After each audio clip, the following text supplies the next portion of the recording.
Greetings and welcome once again to the Professing Alls. My name is Ryan. Welcome back to Greek with Ryan, Biblical Greek with Ryan.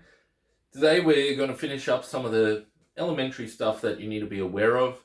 A lot of this stuff is really basic, and I'm not going to go into a whole bunch of detail on this because a lot of this is just general knowledge sort of stuff. These aren't things that you need to necessarily memorize, but you do need to be aware of what these things are and how they work, and we'll develop a better understanding of how they work as time goes on.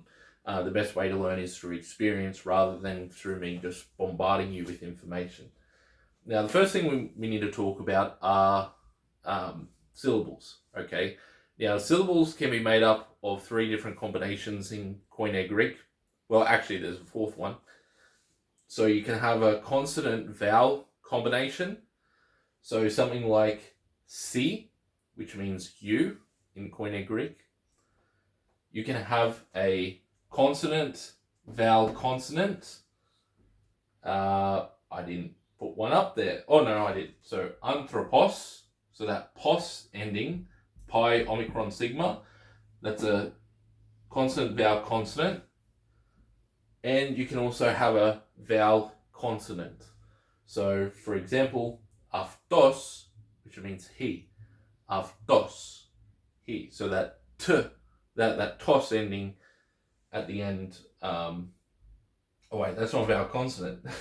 Sorry, that's another consonant vowel consonant. So anthropos, for example, an, you have alpha nu, which is a vowel consonant. Now, vowel, when I put vowel up here, vowel can refer to a diphthong, okay? So something like uk, so you have omicron, epsilon, kappa, uk, so it's still a vowel consonant even though it's a vowel consonant, but it's a diphthong, okay? You can just have a vowel as well. So you could have o, you can have a, you can have u. They can be individual individual syllables as well. So a vowel consonant, the consonant could be silent, for example. No consonant. Now, moving down here, there are a few marks that you'll see above and below Greek letters, okay? Now, there are some that we're not going to talk about today. We're going to talk about when we get to it. But these are the most sort of common ones just to be aware of. Firstly, rough and smooth breathing. Now, using modern Greek pronunciation, this affects nothing. If you see a rough breathing mark, which is like an apostrophe to the right, or an apostrophe to the left, which is the smooth breathing above a letter, that means nothing. You ignore that, okay? Because that is not pronounced at all in modern Greek, regardless of which one you have. If you're using Erasmian Greek, this you will only find if a vowel starts a word and it tells you whether that vowel is aspirated or not aspirated. Now, aspiration in English is the letter H, okay? So, if a word starts with a H sound in Greek, they don't have a letter for that, but they can use what's called breathing marks to indicate that H sound. So, a rough breathing over an alpha, for example, would make it pronounced ha, ha. With the smooth breathing, it's just pronounced ah, ah. And if you have a diphthong, so if you have two vowels, like aftos, it will appear over the second vowel. If it is a capital letter, then it will appear just before the capital letter. So, for example, if you have the word for Isaiah, for example, Esaias or Esaias, then that smooth breathing mark will be just in front of the eta if it's a capital letter. If it's a lowercase letter, it'll be directly above the letter. So that's smooth breathing, rough breathing. If you're using modern Greek pronunciation, you ignore this. Okay, this has no bearing on the way in which you pronounce the word. Then we have what's called accents. Now, in modern Greek, they only have one accent. In classical Greek, they have three. So in modern Greek, the way that you pronounce an accent, it's not an individual sound, but it just means you lay emphasis on that particular word. Your intonation is going to fall on that syllable. So that's how the accents work in classical Greek. There are 3 different types, and they are there for different purposes. And perhaps they were sounded a little bit differently for native Greek speakers back then, but for modern Greek speakers, it's the exact same. So in all these, basically, all the accent is the same. They have an acute, so the acute is a tick up, so going from left to right, going up. So you have C, which is you, ego, so that emphasis is on the ro part, not the e. It's not ego, it is ego. Aftos, not aftos, but aftos. Anthropos, not anthropos or anthropos, it's anthropos. And uk doesn't have an accent, okay? Sometimes it does have an accent, sometimes it doesn't. Then you have what's called the grave accent. Now, the acute accent can pretty much fall anywhere in a word. Now, accents only fall on the last 3 syllables of a word, which most words are less, either 3 syllables or less anyway. So generally they can fall anywhere in a word. Sometimes they can fall on another syllable, depending on what words are around it, if it's a longer word. But the rules on that are very complicated, so I'm not going to get into the rules on that. So generally speaking, the acute accent can go anywhere in a word, but generally speaking, it goes on the last 3 syllables. Occasionally it goes before that. The grave only goes on the last syllable of a word if it's immediately followed with another word. If there is a punctuation mark in between, then it goes back to acute or, it goes back to acute. So basically, if an acute falls on the last syllable of a word, if that is the last syllable and it's followed by a comma or question mark or full stop, it's always going to keep that acute. If it's followed by another word, it's going to have a grave. So it's quite possible back in classical times, the difference was whether the intonation was rising or falling. But in modern Greek, the difference is negligible. Then you have the circumflex, okay? Sometimes it's written with just an upside down smiley face, or frowny face, I should say. So you have the squiggly line or the frowny face, which is the circumflex. Now, the circumflex usually only falls on the last 2 syllables of a word, and it generally indicates some sort of contraction, okay?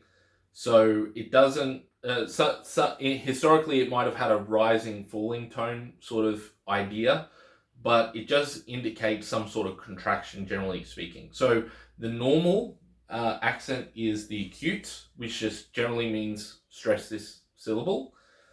The grave only falls on the last syllable if it's followed by another word with no punctuation marks in between. And the circumflex only appears on the last 2 syllables if there's contraction within those, generally speaking. Now, there are some exceptions to that rule, but that's generally the rules. The way that you pronounce them is simply the same. You don't distinguish them with modern Greek pronunciation, which makes it nice and easy. And quite often, people that study Biblical Greek don't really learn the accents anyway. So quite often people pronounce words incorrectly. They might pronounce it correctly, but the intonation's wrong. So I always hear, people just ignore the accents because they never taught it. Because the rules for accents are actually pretty complicated for most people.